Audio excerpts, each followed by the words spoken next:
true, because remember that the vote out in 2017 for the first presidential election was quite impressive.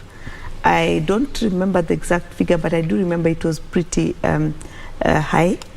But for the repeat election, after the court nullified the presidential election, there's been a lot of discourse around the correct figures as to the turnout for that repeat election.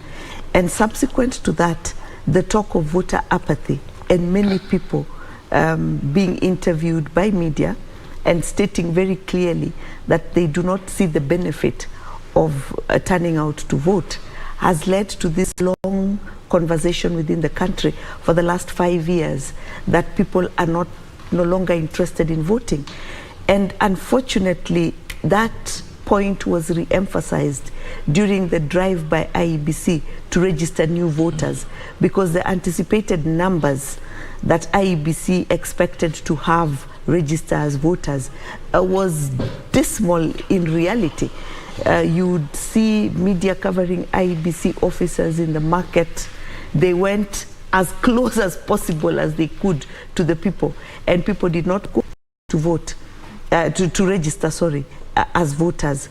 So that dismal turnout continued to build up with the agenda or the talk about low voter turnout and the apathy.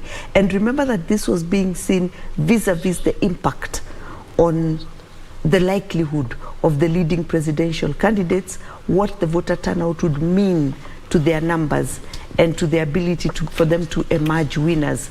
So that discourse became very, very interesting. So looking at the voter turnout became very key. You'll remember that the last couple of weeks, the focus has been on get out and vote.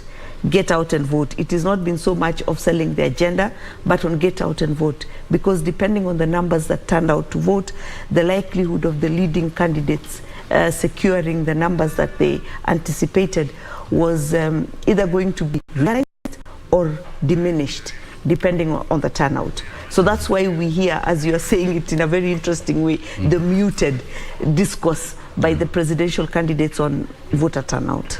Yes. Okay.